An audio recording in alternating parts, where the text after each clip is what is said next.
All right. You think it's going to be short because there are not a lot of notes in here, but it's not going to be short because, well, okay, the lecture itself might be short, but I feel like, listen, anything you say lets me segue into anything I'm going to say, so we're good. So anyway, so you think it's going to be short? It's not. I think there's actually a lot of work involved in kind of understanding what the heck is going on here. It won't take me long to explain it, but it'll take you a little while to really kind of get the hang of it. So if you've noticed, we've been doing 2 chapters at a time, except for this one, because it really is there really is a bit of difference. I don't think the chapter's too long, actually. Oh, it is? Oh, okay, all right. So they're really just kind of expounding on what I'm talking about here. But this is really it. I mean, it really does distill down to pretty much just this. Just 2 pages of stuff, and most of it is just shorthand anyway. So, here we go. File permissions. They're not too complicated, I don't think. And the chapter goes into ACLs, but it spends a whole, like, half page talking about them. So, as far as I understand it, the test is basically just going to be like, do you know that ACLs exist? Yes. Okay, cool. So we won't really talk about them too terribly much. If you guys want to go into it, we can. Because it's what, like get FACTL, ACL, and set FACL. So I always forget what it is. But it's for really complex file permission schemes. And most of the time, you're accessing stuff from the outside going in anyway. So ACLs have become less of an issue as time goes on. So anyway, that explains why there's only like a half page of it anymore. There used to be a whole lot more on it. Anyhow, file permissions. Look at this stuff. You see this screenshot? I think this is why they spent pages and pages and pages talking about it, and I got to spend half a page talking about it. It really boils down to 4 separate things. So when we do a long listing in a server, you'll see, pick the wrong one. Let's go to here. Right? You'll see all different kinds of stuff, all manner of things. And what I really want you to see is those 10 letters and dashes on the left-hand side. Focus on that. There really are only 9 things that affect permissions. And that very leftmost letter tells you what you're dealing with. All right, so focus on the green highlight there. In that case, it says D. That D stands for a directory. So you know what you're dealing with. And that's going to become important here in a little bit, because if you have execute on a directory and execute on a file, they mean different things. So we'll talk about that here in just a little bit. But I need you to focus on that because it does make a difference. Know that these are the other things that might show up in that spot. So regular old files are just a dash. So if it starts with a dash like this right here, it's a regular file. In this case, what is it? Minecraft.backup.tar.gz. What is that? What? Well, yeah, but like what kind of file is it? If I typed in file and that file, what do you think it would tell me? Zip. A tar-g zipped archive.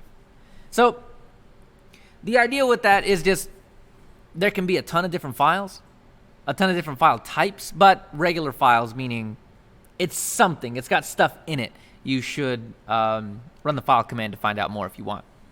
But the other stuff is pretty self-explanatory, or they only really mean one thing, right? D for directory, B for block device. What am I talking about there? What's a block device?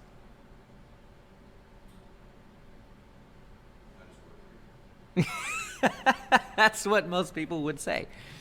What is a block device? If I do lsblk, list block devices, what do you see? Loop 0 and 2 are red herrings. What? Look under loop 2. Ah, disks, partitions, things that deal with storage.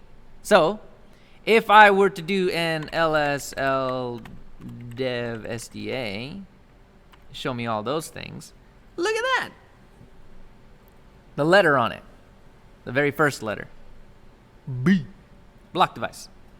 C stands for a character device. Your terminals, things that accept characters, any kind of input, right? And L stands for link. So any kind of shortcut, hard link, soft link, we were talking about those last time. Those are what those are about. But that's pretty much it. There are a couple of different other things, but you're really never going to see them. And in the context of this test, you're not going to need to know it. So overall, that is probably something like 99% of everything that you're ever going to encounter on a Linux system. Those are it. Directories, regular files, block devices, character devices, and links. Pretty much all of it. So now we get to talk about this junk in the middle. All right.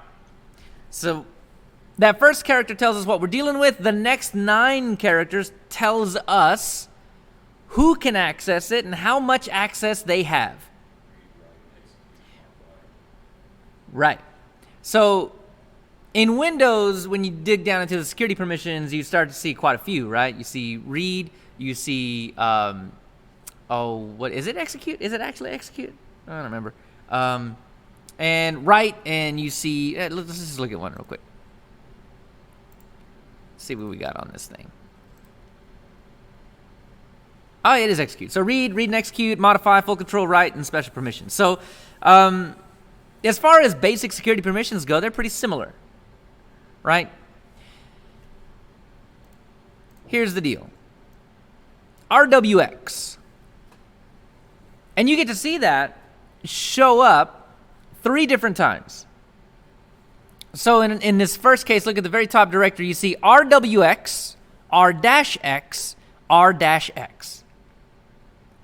That is actually describing 3 separate sets of permissions. The first set, the first RWX, look at the blue highlight that I've got right here, stands for read, write, and execute. Those are turned on. And that set of permissions refers to, look at this first column. You see Leo. And if you look at it over here, you see root in that first column and dial out. If you look at the very top, you see root and TTY as well. So the leftmost column that contains a username is the user owner, the single guy that actually owns the file itself. We can do some funky stuff with it later on to where only the person that owns it can delete it. We'll use a sticky bit in a little bit. But that's it. So that very first set, this blue set, affects this first column. So in the case of this screenshot here, Leo has read, write, and execute on that directory. Now the middle set, R-X, this purple here, that stands for read and execute. Read and execute is turned on and is applied to the second column. So this second column is weird because a lot of times you're going to see the same thing in the left column as you do in the right, but they are different. It just happens to be the same in this case. It's a better example over here because you've got, on the top, you got root on the left and TTY on the right, root on the left and root on the right, root on the left and root and dial out on the right. That right column with a, looks like username in it, is the group association. So if I were to add Leo to the dial out group, in this case, I would have read write on those TTYs. TTY is 0, TTY 10, 11, 12, 13, 14, 15, all those. So that has to do with groups. That is the group. There's a dial out group. If I add Leo to that group, I get the middle set of permissions. Now, the reason this looks weird is because every time you create a user, an identical group is created as well. This way, I can add Betty to my group so she has permissions, the same permissions that my group has. That's not typical, not your user's group, but you can do it. And it is useful in a lot of cases, right? Betty is shadowing you. You're training her, so you want to give her access to all the files that you have access to, but maybe not right. Maybe just she needs to be able to see them. This is an easy way to do it. So, the last set is that red highlight. Stands for, in this case, read only. But the more important bit is that last column, right? So the first column was the leftmost user column here. That middle column is this, but that rightmost column doesn't have an association over here. Any guesses as to what it means? Well, yeah, I know. I can read too. But what do you think it means? Everybody. There you go. There, perfect. Awesome. Everybody else. So they go from left to right. User owner, group owner, everybody else. So this is why it's dangerous. I'm going to give you guys some life advice here in a little bit when you're on a Linux machine. I'll give it to you now. And you need to keep it with you forever. There was a commandment before that said, thou shalt not kill 9, right? That's commandment number 1. Commandment number 2 is thou shalt not chmod 777. That makes sense once we start diving into how to set these permissions. No, it didn't, right? Chmod. Shimon. No, not so much. But thou shalt not chmod 7. Maybe I could do it like that. I don't know. Anyway, each of those bits, RWX, have an octal mode. All right. Don't bother with that definition.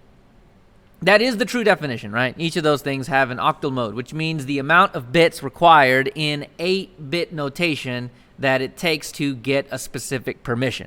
Right? Okay, forget all that. What you need to know is this. R is worth 4 bits, W is worth 2 bits, X is worth 1 bit, and no permission at all is worth no bits.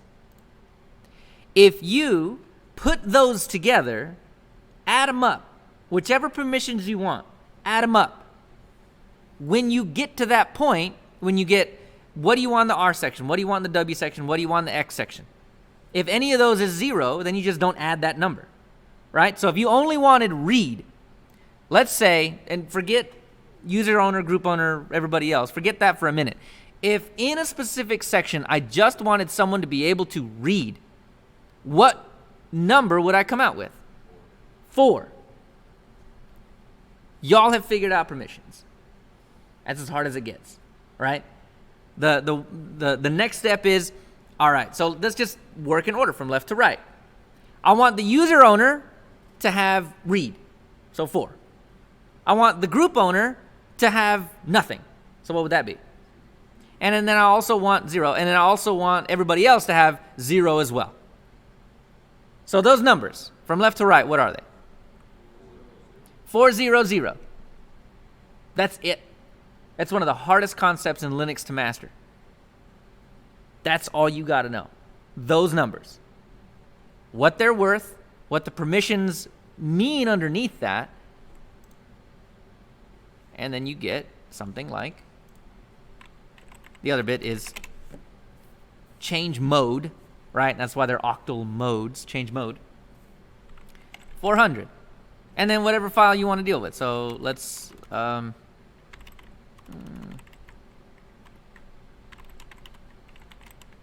let's see, file 1, right? Let's look at its permissions. Read, write, read, write, read. So I want to change it to 400, but I want to know where I'm coming from. So if the permission set is read, write, what am I? What is the mode in that one section? How many bits? Read, write. 4 and 2 is 6. If you can arithmetic, you can deal with permission. So 6. So the next RW, what is that? 6 as well. The next one is R, so what is that? 4. Yeah. So if I wanted to make this file those same permissions, let's just say, file 1. Easy peasy. That doesn't actually change the file permissions, right? Because I'm setting them exactly to what they were already, so nothing changed. But let's say we wanted to do that.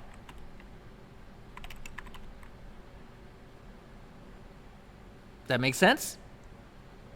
There are 3 sets. 4, 0, and 0 is what we set it to. So read, nothing, and nothing. That's how that works. So let's talk a little bit about what read, write, and execute actually means. Read is pretty self-explanatory. Can you read the file? The contents of that file. I can read it, which also means I can copy it to another directory, to the temp directory, and then when I'm copying it, I'm creating a new file. So if I create a new file, then that file becomes mine. And I get read write. So notice I touched file 1, and by default I got read write as the permissions. That new resulting copy of that file has read write on it, which means that I can do anything else that I want to it too. I can read it, copy it, move it if I want, but I can also write to it, change it, do what I want to it. Add, remove, delete it even. And execute should not be by default given to regular files. Not by default. You can add it later, but not by default.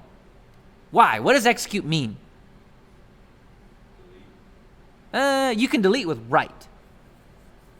So what does execute mean? You can do that regardless. Good guesses though, by the way. What? Well, yeah, but what is that thing? If you have write to it, you can change its permissions. That's a pseudo thing. Kill 9. Execute. Run it. Run it. So a lot of times, the reason that you don't want the execute bit on regular files is because you can run that file. And if you have not put your eyeballs on what that file is going to do, then you have no clue what you're telling your computer to do. So removing the execute bit off of a file prevents you from accidentally deleting everything on your entire system, right? I mean, potentially anyway, because I can do this. Let's do, right? And then I can do, write me a quick little script. And, oh no, preserve root.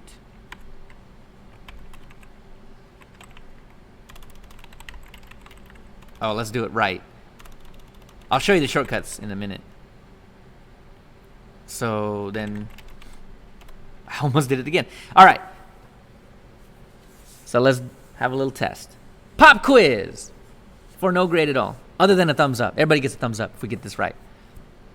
How would I take the current permissions on the Dell everything file and add only for me, only for the owner of the file, add the execute bit without changing the other permissions? Change mod 764. 764. Now let's look at it. Bright green. It reminds you that things can happen. So if the way that you would run a file in the current directory is // and then Dell everything. Did you see the command I wrote in that script? Exactly, and neither do 90% of the people that run crap. And that's the point. You don't get to see what's going on unless you actually investigate yourself. Now, let's look at that file. What does that do? Yep. Deletes everything. I mean, it's kind of in the file name, but right? Like rm, what does that do? Remove, right? What's the R option? Dig deep. This was last time. All right. Recursive. So that means that and everything inside of it. F, what does F mean? Close. Force. AKA, don't ask me Jack, just do it. No preserve. Oh, I spelled that wrong. I would have actually failed. I said no preserver root. It's no preserve root.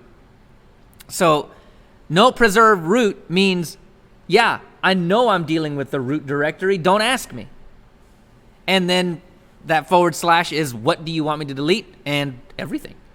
That / is the top of the tree. And recursive says everything inside of it. So you're saying delete every single file in the entire directory tree. God forbid you've mounted other disks inside your directory tree, because that means it'll delete this disk and all the other disks attached to it. This is an irresponsible command to run, right? But you guys are in the middle of a Linux class 5 weeks in, and that's difficult to understand. Let me take a snapshot first, and I will. Let me fix that command too. But right, do you see what I mean about don't just randomly throw execute on files and run them? Because if that is still muddy to you guys 5 weeks in, imagine how hard it would be for someone that doesn't know Linux. For someone, and you're going to meet 99 people of these the first day you get a job. I'm not good with computers, right? Seriously, you will meet one guy on your first day that will literally say those words, right? And, 90% of his job is done on the computer, and I don't know how that can still be a thing anymore. But still, whatever. Hey, it happens. But did you have a question? Yeah. So basically, I was thinking, because you said if you can read it, you can copy it to another file. Ooh. But they can't run it unless they have execute privileges. Is that right? The other person in the group. Uh-huh. But they can't add it if it's their file. Well, What look. I'm saying is they won't be able to run that command because they don't have the privilege to run on the system. If it's their Well. file, they'll be able to change chmod that to run. So let's go to. So But someone, you can't chmod if it's not your file. Like you copied it, you can chmod that. I don't know what the best pronunciation is. Um, I don't want any. Watch this, though. I think Ubuntu actually prevents you from doing this, but OpenSUSE and CentOS necessarily do not. Sudo add user embedding. Adding embedded user. You don't actually have to fill most of this in, to be honest, but...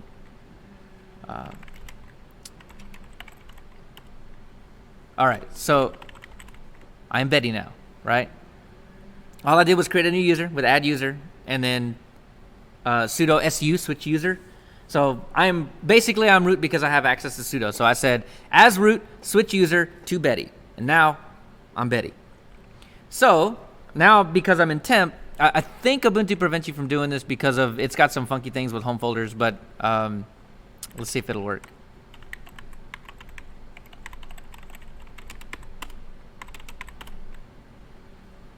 Who owns it? Yep. And if I do this, Wait, why does it have execute if you copied it? Is it because it had execute?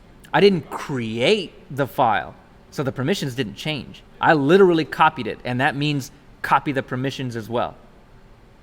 So, because it's a file, the file permissions are part of the file. So when you copy the file, you're literally copying that octal mode as well. So you might get into this later, but is there a way to execute a file without changing the permissions for the file? No.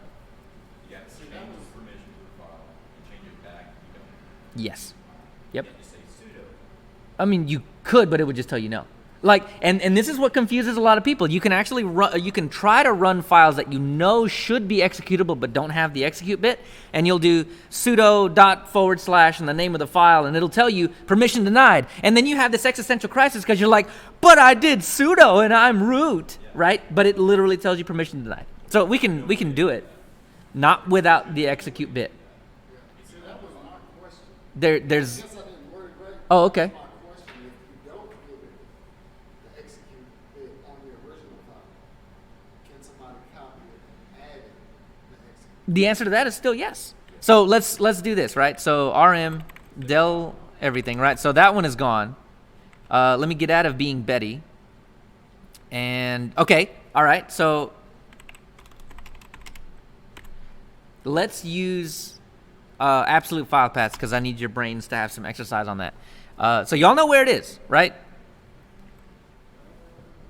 It was in Leo's home folder, directly in Leo's home folder.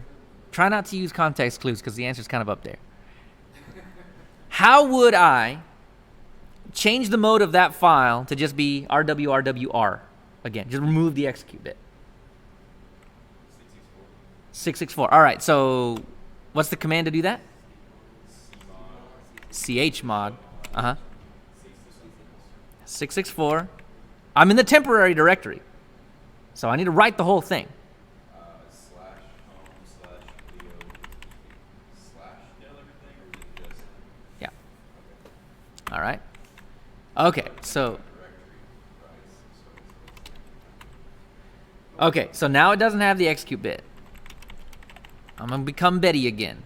I'm still in temp, copy, home, Leo, del, everything to here, and then 764. It's my file. I can do what I want to it. Well, it's Betty's file, but Betty can do what she wants to it. So yes, if the file wasn't executable originally, you copied it over and added the bit, yeah. Now, the real thing is Betty doesn't have access to the sudo command, though. So she would not be able to complete this. But, I mean, you told the terminal to do it because you ran that file. So it's going to try. It will at least try. So, So that more or less right? has, Betty is not in the sudoers file. This incident will be reported. So, you know. so that basically goes back to their user permissions, to the Betty's user permissions. She doesn't have sudo. Mm-hmm. But you got to think, right? What if Betty was part of IT? Right? If Betty was part of the IT group, there's a good chance we probably would have put her in the sudoers group. And this is one command. Oops, that's not what I wanted. Right, and it's sudo usermod ag. I think it's sudo Betty. That's all that's required to happen. Now that command will work. Now that script will do what we told it to do. but somebody has to add Betty to that? Right, but again, the scenario of we just hired Betty as, tier 2 IT. Right, but no average Joe working on accounting, right? They can't execute. Correct. How would they be in this in the first place? Correct. But Correct. That's kind of Well, think about it like this. What if we changed the del everything, instead of deleting the entire top of the file system all the way down, what if we just did an rm command for their accounting folder? A folder which they do have access to. Hope you have good backups. But it doesn't matter. If they have write permission to those files, they can delete them. So if you tell them to delete everything in a file that they have access to, it's all gone. And if you don't have backups, you're up a creek. You're in a situation. I kind of got lost here. So if I were to,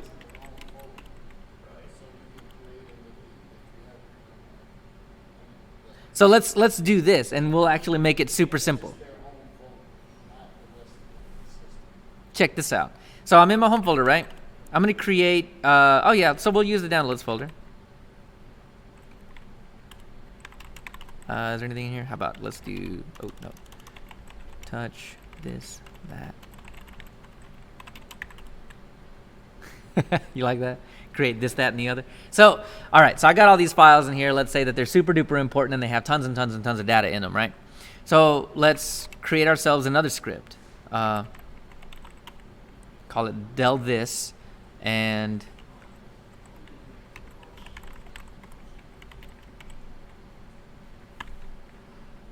that's it.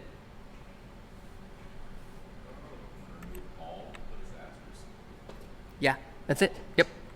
So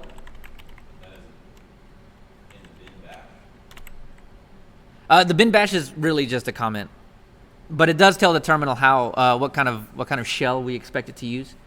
So basically bash, and bash is what we've been learning this whole time. Everything you've been doing in the terminal, bash. So remove asterisk, remove all. Yep. Everything in downloads, everything in computer. So you just go to downloads. So the way. Oh wait. That's what I'm asking. Yeah. No. Actually, that would work. That would actually work as far as I remember. Let me see.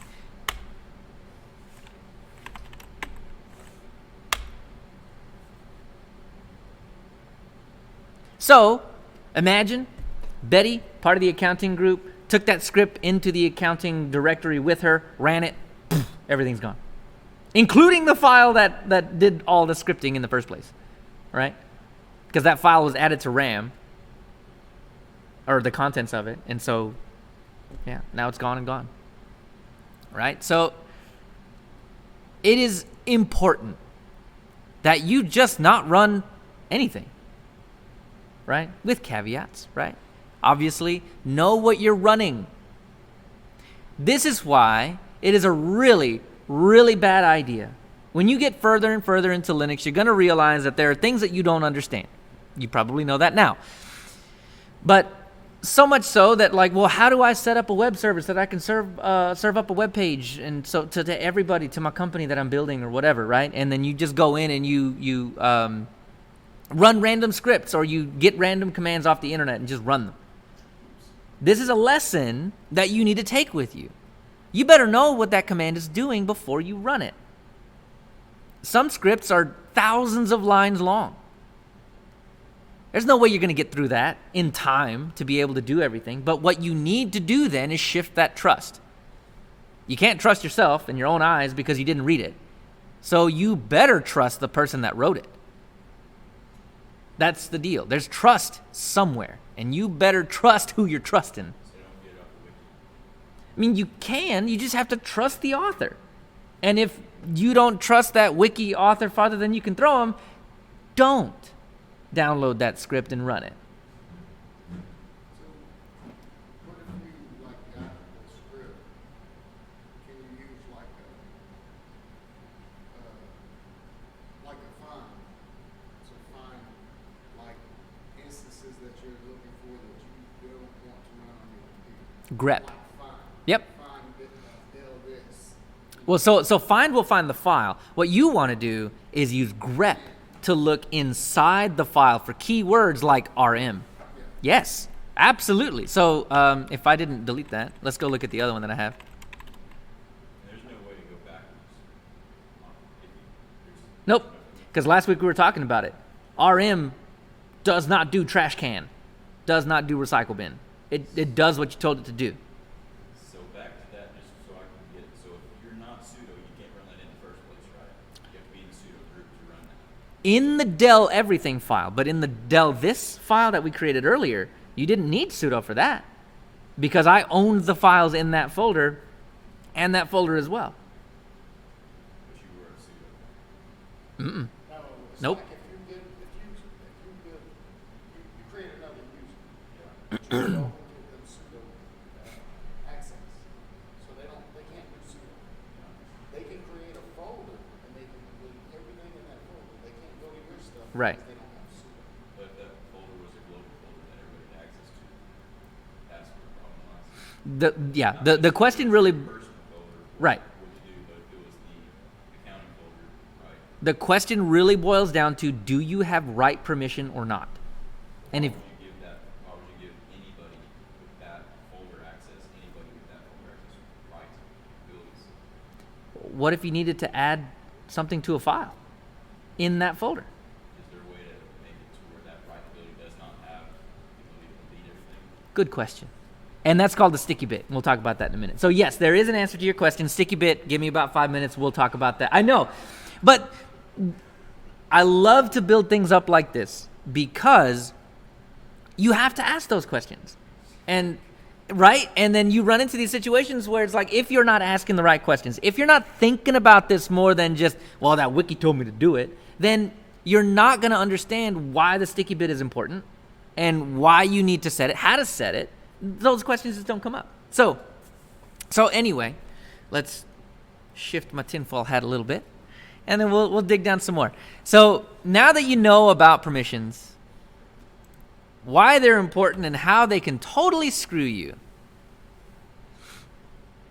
You know what? Since I've been building it up this entire time, we might as well go ahead and talk about the sticky bit. So we'll talk about the sticky bit. We'll go back and talk about a little bit more of this chmod magic, and then we'll come back down and talk about the last couple of points. All right. So sticky bit. Is there a way to prevent people that have write access to a file from deleting it? Yes. All right. So here's how you would do that. So in the downloads folder, you would add the sticky bit. Now it turns out that it's not 3 numbers. It's more than that. It's 4. So by that I mean, 664, 744, 764, whatever, right? Those permissions, right? There's actually an invisible number to the left. You don't have to change that. And by default, it's set to nothing. So, and it's invisible here too, like on the LSL. You don't actually see it. There's not a space for it. What? Long A? Oh, that won't show it either. That won't show it either. So you can do either or. Well, okay, there's nothing in there now. Here. Oh. Yeah. Still can't see it. But there is a way to see, right? There's totally a way to do all of this. And we're about to look at it. So let's look at the Dell Everything file, right? Now, the way that we would do this is the same way that we've been doing it the entire time. We set our permissions, except we just add one number. So chmod, let's say we want to have the same permissions on the Dell Everything file. All we got to do is to the left of 664, add 1 digit. The sticky bit is represented by a number 1. I'm sorry? So we haven't gotten into the shortcuts yet, so we'll talk about that in a minute. So if you want to do it in the same octal modes that we've been using the entire time, you add a 1. Let's look at it now. What's different about Dell Everything now? You look about a little bit above midway up, you see RWRWR on the permission set. And then now on the newest one, you see RWRWR and a big T. The T is different. The T stands for sticky bit. I don't know why it's a T, to be honest. But anyway, that's it. So here's what that does. Leo is the user owner of that file. The sticky bit means that file is sticky. No one can delete it except Leo. So that's how you do it. If Betty and Leo both have full read-write access to this current directory, and this file cannot be deleted. It is the accounting payroll file, right? Might be able to change it. It's because we have backups. We can roll it back or something like that. But God forbid we delete it. This is how you prevent it. If it gets deleted, we know who to blame. Leo owned the file. Fire Leo. Don't fire Leo. But that's it. That's the sticky bit. That's how you set it. They can still copy it and they can still delete it, their own copy, but they cannot delete the original copy with the sticky bit on it. That is the important bit there. So. That is a way to take a deep breath about losing files and all of that kind of fun stuff, right? So a lot of times what ends up happening with something like that is that you do this.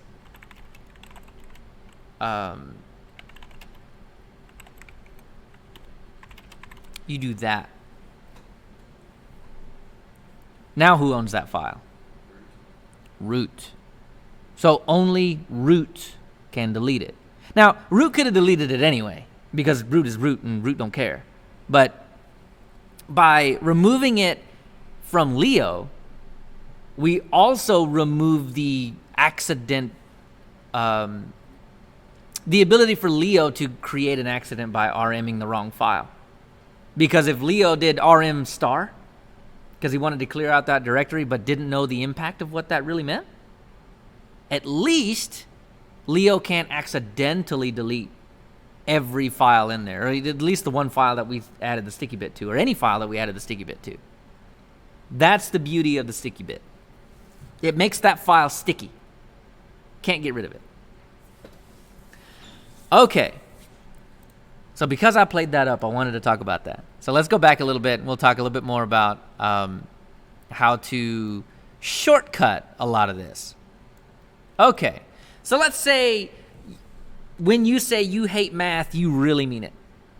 Like, not even arithmetic. I don't even do fingers, right? All you need is 8 fingers to figure all this out. But let's say you don't have 8 fingers. Say you got 6 fingers. You're just kind of, you're not in a situation where you want to be dealing with counting it all. Well, there's another way. You can, I don't know why I'm doing that. I swear, this cracks me up because I notice I do it all the time. I do LS. LS is my terminal Like, you know when you're trying to fill that space, like you don't know what you want to type, but you know that you want to type something and you're like right before you do it, and then in speech you're LS is my yeah. Anyway, so if you see me just randomly doing LS, know that that's what I'm doing. So, chmod can use a couple of different styles. You can do that octal mode that we were doing the entire time, 664, 740, whatever modes you want, you can do it directly. But every single time that we did that, we had to type at least 3 numbers, right? So that means that not only did you have to know what your permissions, what your permissions needed to be for a singular user, you needed to know what the permissions were for everybody else, and you could not get it wrong. Now that's not anything that you may not have noticed that, but you have to have 3 every time. You can't just go in there and just be like 7. You can't. So, what if you did? What if you did want to do that? The way that you would do that is chmod. There's U, there's G, and there's O. In the exact same order that we were talking about before. User, owner, group, owner, other. So if you wanted to go in and say the user owner needs execute on the Dell everything file. Oh, root owns it now. Now it's got execute. But I didn't have to care about what the group owner had or the other people. Didn't matter. Didn't matter at all. And by the way, I don't own this file, so even though it's in my folder, oh, does that work? Oh my goodness. Because I was the creator of the file. I think that's what it was. But that's the deal. So just adding a singular change to a permission is really easy to do if you remember U, G, and O. So let's say file 1, because I didn't delete that file. File 1. How in the world do I add read to the group owners using this new style? So chmod G plus R.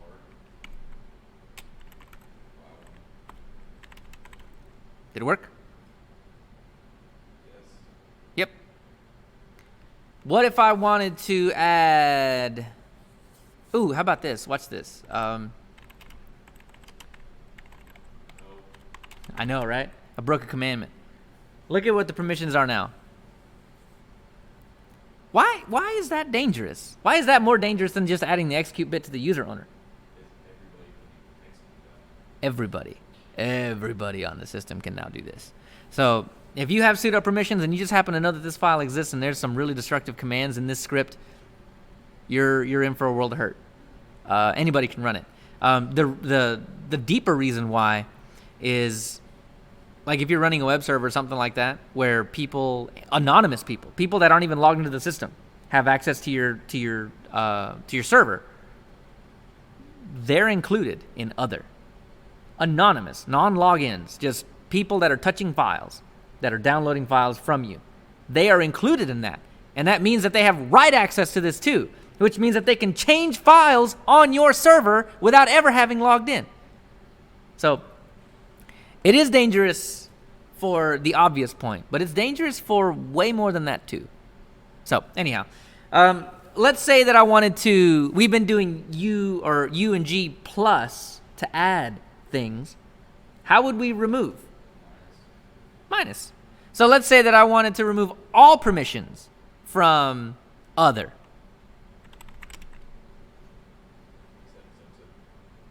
I want the letter style, not octal modes. Not from all, just from other. Oh yeah, all permissions from other. I don't want other to have any permissions. You can't use the octal modes in this mode, in this style. So O minus what? The literal things, like you're looking at them.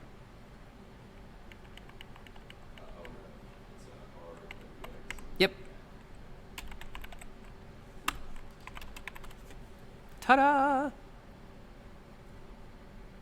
Right? If for some reason you are just not banging on all cylinders with this octal mode business, you just need to remember the columns and RWX. Plus, minus, and equals. So let's say that you wanted, because that would just be add.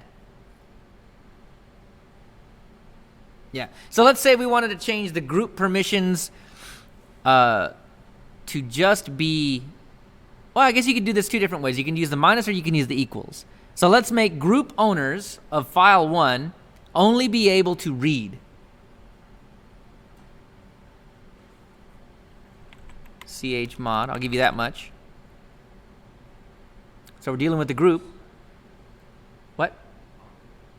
Well, we got to tell who we're dealing with first. G. So you got to tell it who we're going to affect and then what we're going to do.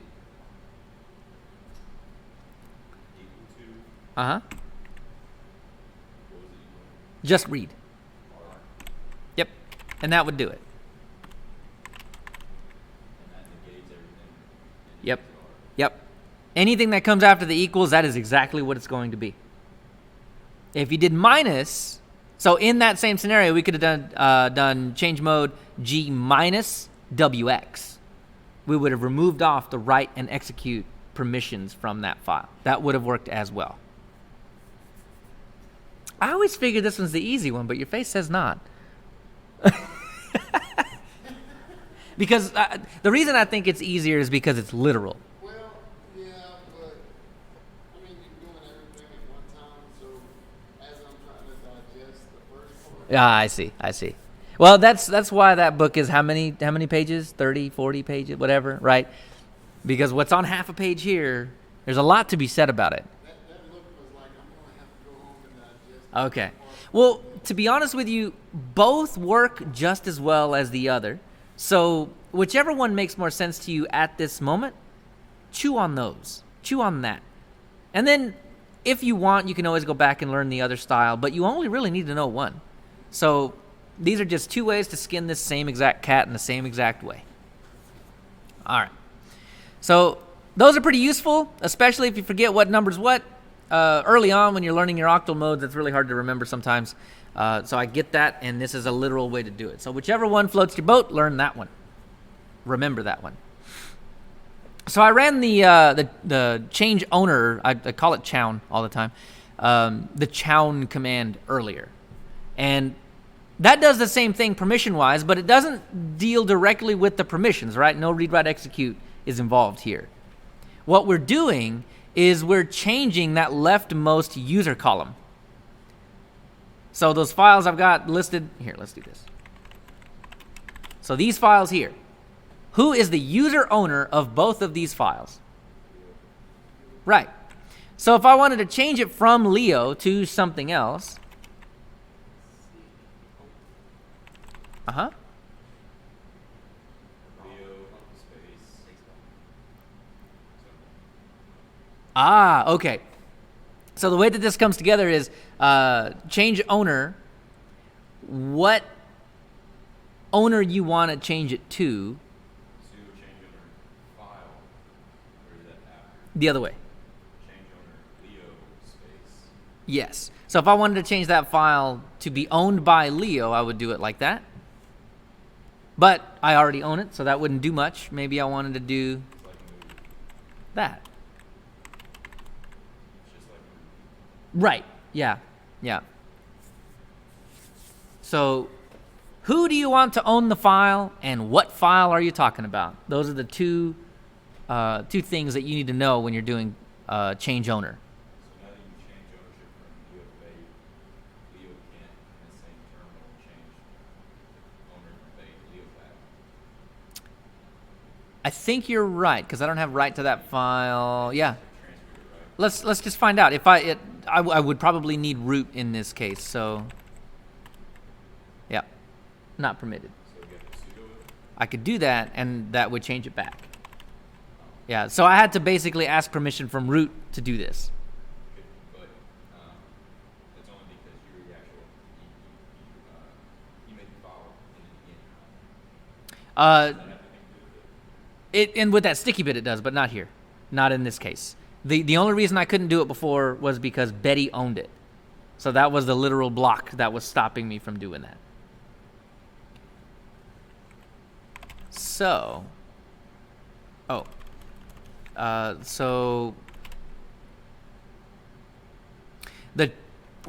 let's do this. All right, so sudo chown Betty file 1.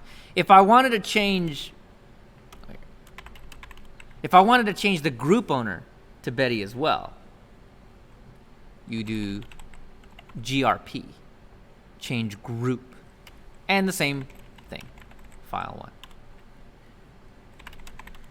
And now it's Betty. If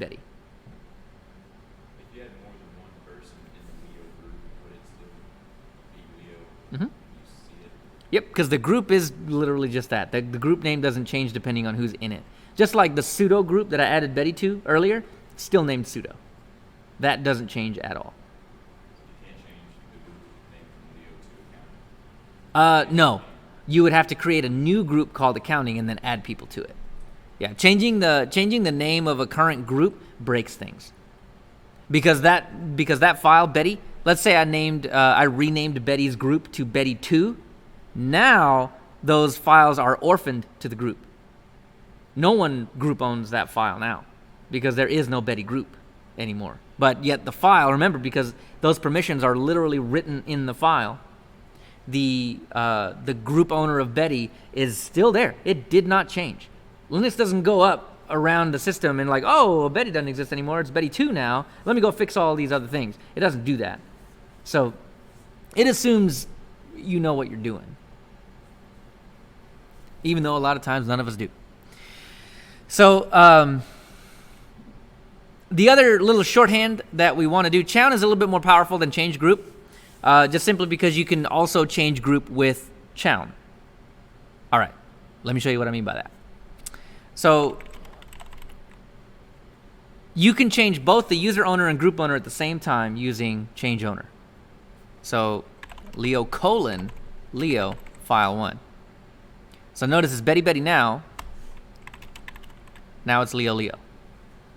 So that's the way to do them both, just in case you want to fully change the ownership over to somebody else. Or, I mean, you could do it, doesn't have to be Leo. It can be Leo root.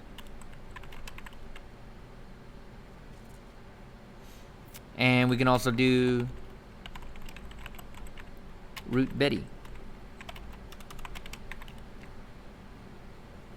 However you want that. And you can also do just the group with change owner.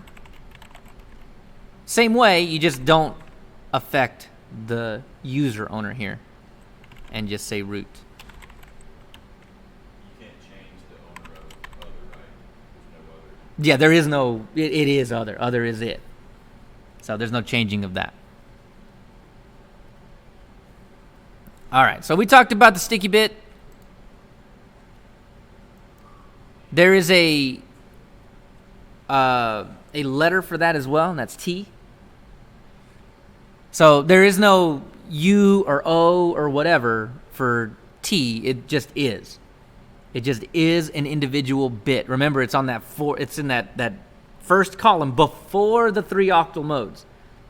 Those 3 octal modes are U, G, and O. So because it's in its own section, there is no, it is specific. You don't really deal with it. It's just plus T. That's it.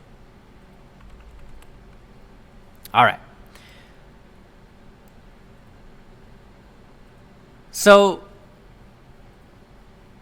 the set group ID bit is interesting because what it will do is you'll typically do this on a directory, and what that will do then is the group owner of that directory, any file that you create in it, that group ownership will remain. Because think about it. Whoops. Oh. Here. So if we're looking at Leo, you can see that the group owner is Leo. Okay, so it's Leo on the right. And just know that the group owner is Leo. So when you create files, let's go into temp and I'll show you what I mean by that. When you create a file, who owns it? The creator, right? In the case that you don't want that to happen, you set the GID bit. And when you do that, and you do it the same way that you did the sticky bit, you just do 2 instead of 1. And then you would do that to a particular directory. So, and then whatever the permissions are. Here, hold on. Oh, there it is. RWX, R-X, R-X. So you wouldn't want to do this on this particular directory. But here, you know what? Let's just do this.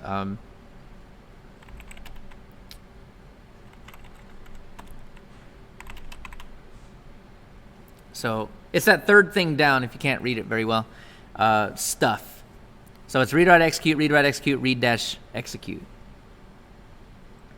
And if I wanted to set the GID bit,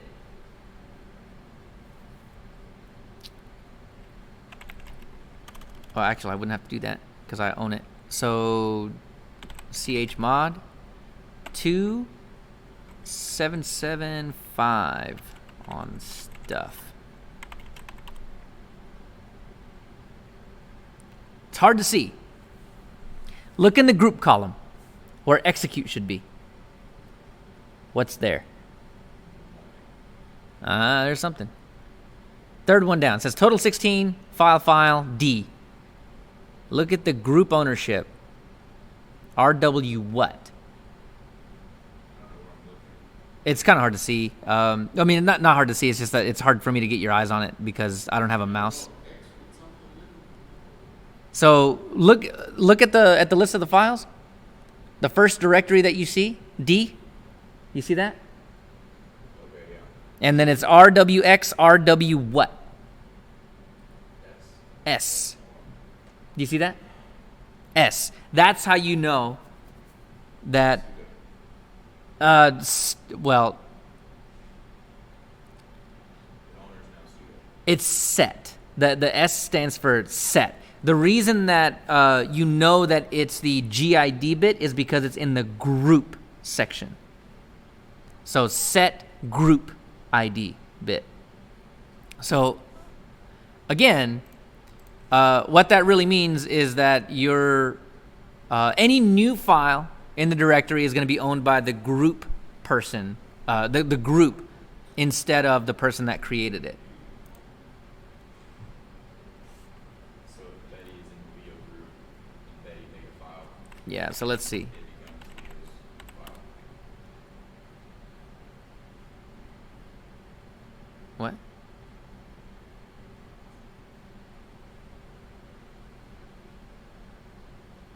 What? I don't know why it complained at me. That's weird. Anyway, I am Betty, right? Yeah. So if I go into... Oh. Oh, because... Okay, hold on. Because Betty is not Leo Betty is obviously not Leo, but Betty is also not in the Leo group.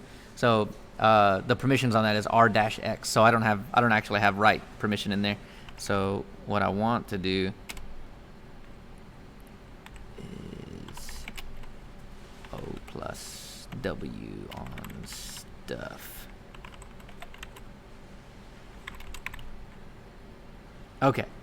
And when the GID bit is set, it gets highlighted cool like that. Stuff is now green and blocky. You see that now? Is that a little easier to see? All right, so now that I'm in stuff, let's touch file 3. Look who group owns it. It would not have normally been that way, right? Right? If I touch... Oh. What? In temp? Really? All right, fine. Well, that might actually have weird ramifications. Hang on just a minute.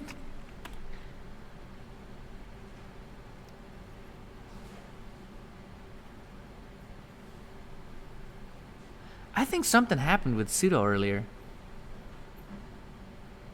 Because that created that as me.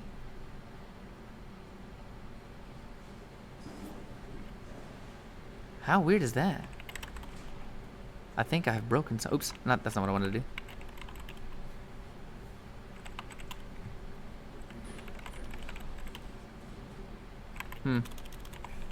What's that? There. What was that about? Oh, you know what? Oh my God, I know what it was. I had already created a file. That's what it was. So I created file 1 and it's owned by Betty. So anyway, sorry. That was my mistake for not knowing I already had file already there. So when you create a file, you get Betty. It's user owned and group owned by whoever created it.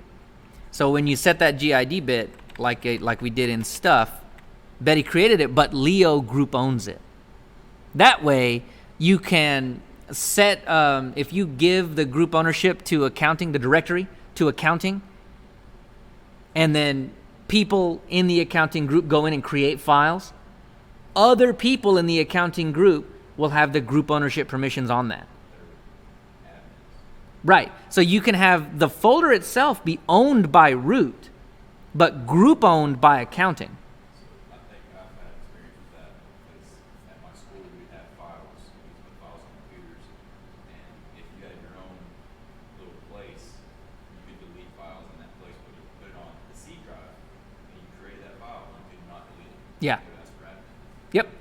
So that was a mixture of the set GID bit and the sticky bit. Yep.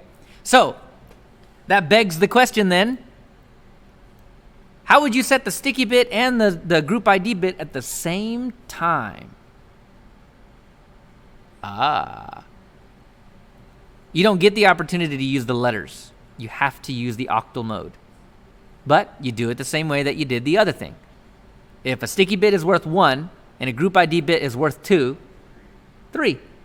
If you did 3, you would set both the group ID and the sticky bit at the same time. Okay. So it's sticky, so you cannot be deleted, and it's group owned, so whoever made it cannot be the owner of it. A group owner of it. But yes, exactly. That's it. Can't be deleted except for by the person that created it. And then it will be group owned by whoever group owns the folder. Last thing on all these wonky permissions. the set user ID bit. Wow, I keep doing that. The set user ID bit is slightly different. The set user ID bit doesn't actually change anything as far as ownership goes. What it does is it allows anybody to run the file as if they were the owner. So if Leo owns it, but Betty ran it, it's going to look like it got run by Leo. And she has the same permissions to run it as Leo. So that one's a little bit weird. Why would you want to do that, right? I mean, scripts that everybody needs to run that is in a common directory in temp or something like that. But it necessarily needs to be, so like if you user owned the file as root, you got to be super careful. Remember that delete everything file that we had that would delete everything? If root owned it and it had the SUID bit on it, you are screwed. You are running it as root. No matter who you are, no matter what group you're in, no matter whether or not you have sudo privileges, it does not matter.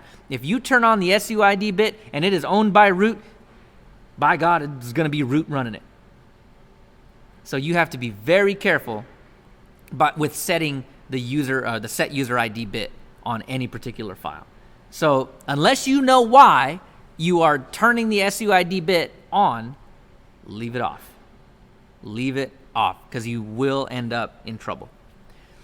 So let's say that we wanted to turn on the SUID bit, the SGID bit, and the sticky bit.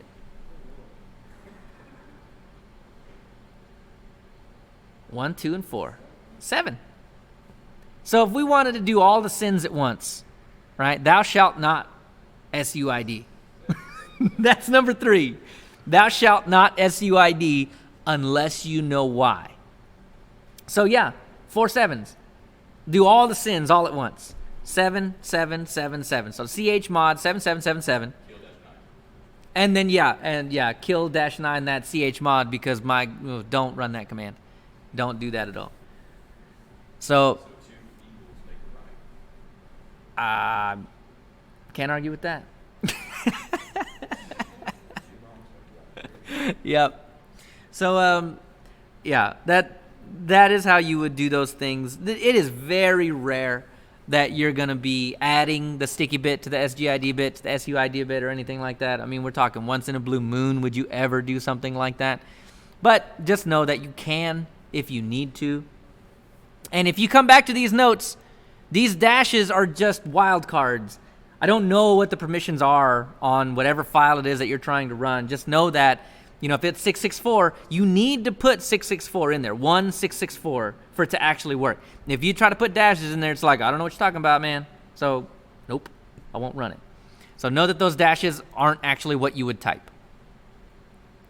All right, last concept, and we'll get out of here. This is the one, though, that a lot of people struggle with. Have y'all talked about wildcard masks yet in routing? Okay, so I won't make that. I won't make that comparison. UMask. This is the idea of.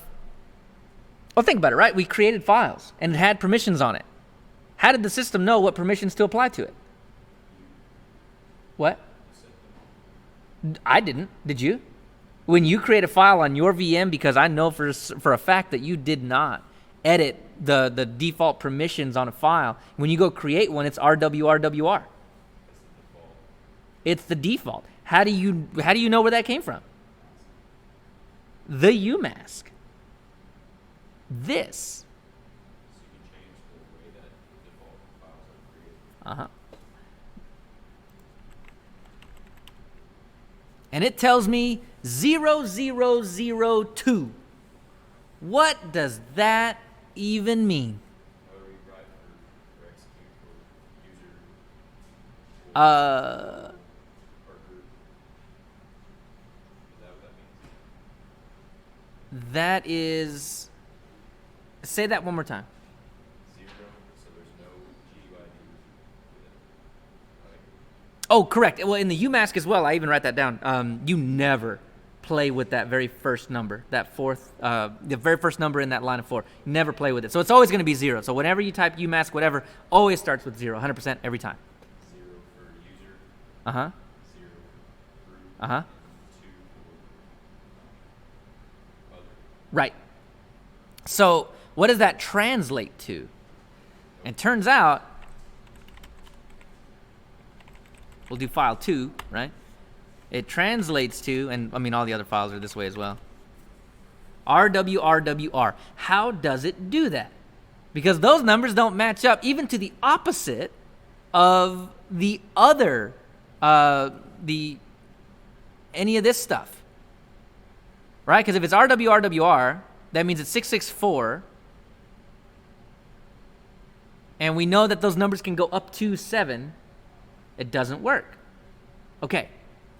The reason why it's like that is because UMask has to take into account that you might be creating a file or you might be creating a directory. It does not know. And when you add execute, I meant to talk about that and I forgot. But directories need the execute bit on them. Executing a directory really just means that you can go into it, that you can CD into that directory. If it did not have the execute bit on it, then you can't go into it and you can't list it. But if you still have read and write on it, that means that you can create files in there blindly, obviously, and you can run files inside of it or read them. But you have to know they exist and exactly what they're called because you can't list them and you can't CD into them. So you typically always want the execute bit on a directory unless you have a good reason to rip it out. So UMask is taking that into account. So that 0002. All right. So always just ignore that very first 0. It will always be 0. The second 0 on 0002 means that I am subtracting no bits away from the default permission set. So if I make dir, I'm going to call it no bits. Look at no bits. Actually, here, let's do this. I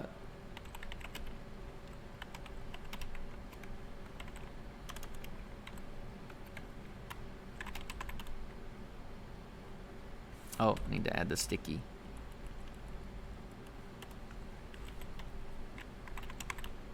There we go. There. I wanted to highlight it, make it easier to read. So I added the sticky bit to it. So, no bits. It has execute. That's the deal. We subtracted nothing off of that permission set. So it has execute on it. That's where that 0 comes from. So the second 0, when you type in UMask, that first one means that you're not setting any stickies or anything like that. The second 0 is for the user owner, and we're saying remove no permissions from the default set. So RWX is the default permission set. But for the same reason that you don't put execute on files, UMask won't either. So when you create a file, UMask should be putting the execute bit on that file. But because one of the very few things that Linux saves you from is putting execute bit on files, it doesn't when you create a file. You don't get the execute bit on a file because it's a safety catch.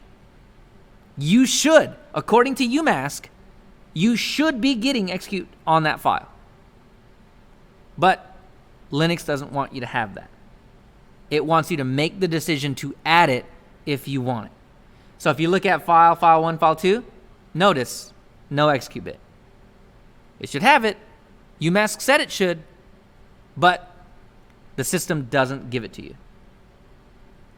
That's the only reason you don't have it. You should, though. Technically, according to UMask, you should. Same with 0 in the group owners section, right? On the no bits file, it's an S because we've added the group ID, the set group ID bit to it. It should be in X, but because we have the group ID bit on, it's S. There should be an X there too. It's executable by anybody in that group. So you can go into it. Now look at the file. Same deal. Same deal. You don't get the execute bit. Then lastly, look at the other section. So that's denoted by a 2. Now think about this. Subtract 2 bits. So it removes off the first bit, and that will remove off execute off of directories. Oh, I'm sorry, and you're right. No, I'm sorry, you're right. 2 is write. It will get rid of write, not the execute. Sorry, my math was backwards. UMask is hard, man. It's backwards. So I have to think about it forwards and then think about it backwards first, or second. But yeah, so if you subtract off 2 bits, 2 bits equals the octal mode of write. So it removes off write. So that means that others have read and execute. Everything but write. So they can list the directory contents, they can go into that directory. They can execute a directory to get into it. Right, yeah. The execute bit only exists on the directory, which means they can get into it, but it will not exist on that file because the system will prevent you from putting execute when you create a file. That's the second step. You got to take that second step. So, let's do this. How would I, by default, when I create a file, how would I prevent others from even knowing a file exists? Keep them from reading it, keep them from writing it, keep them from running it, keep them from, if it was a directory, keep them from going into it. Subtract all permissions, right? And UMask is really good at subtracting permissions. So you use the same UMask command. So UMask by itself will tell you what it is. UMask plus a new UMask will set it to that new UMask. So what if I wanted to remove all permissions from the other group on file or directory creation? What would the new UMask be? UMask plus. We don't need a plus or anything. We just need to set it. We just need to write what the new UMask is going to be. 0, 0, 0, 7. We have to put 4 file, or is that's not file, that's for everything. That's for everything. Directories included. Needs to do that. It's my UMask. Betty's UMask. Well, I'm Betty right now. So this is Betty's UMask. This doesn't affect Leo. This doesn't affect Root. Doesn't affect anybody. This is a personal UMask. So Betty's being secretive. She didn't want other people to see her stuff. So if we touch Betty's file, you see it? Yep. Read, write. Others have no permissions to it. But Betty created file 1 and file 2. So if you look down there, notice that there was read. So the default was to create read, or to create others with read. But when we changed the UMask to 0007, the new file that I created, Betty's file, did not have read for the others on it by default. And you can do that with everything. If you don't want the groups to have anything either, you can do a 0077. So subtract all the bits off of others, all the bits off of group. Only the owner of that file will get any permission. Okay. So outside of a little simmer, to let that settle, do y'all have any questions? Pretty good?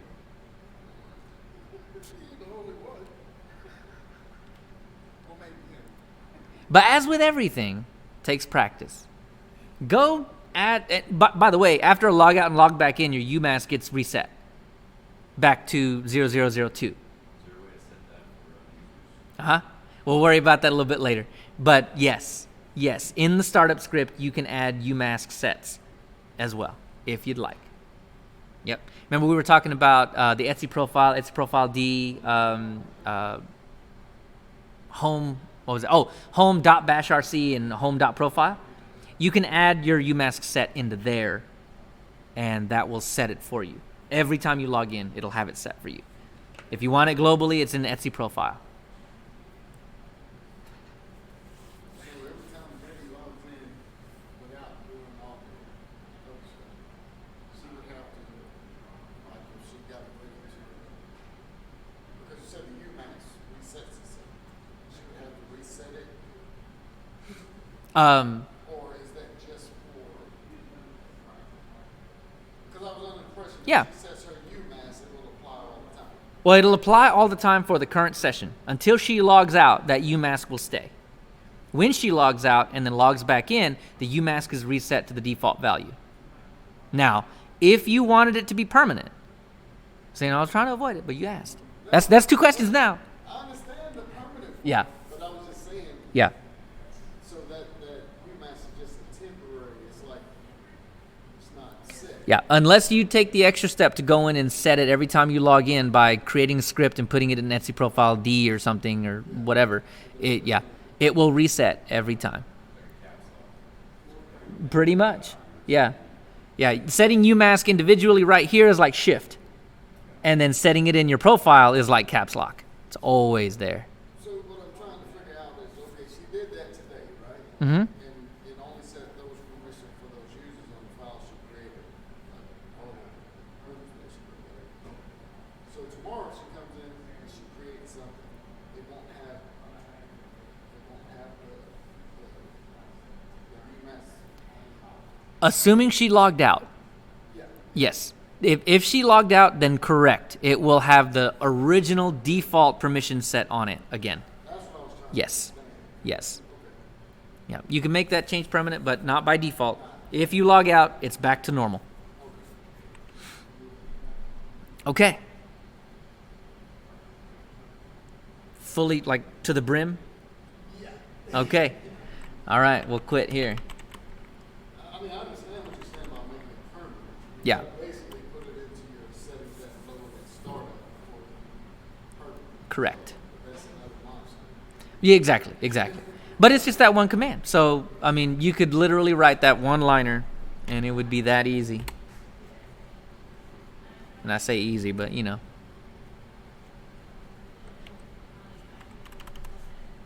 I don't know why I did that. Power off.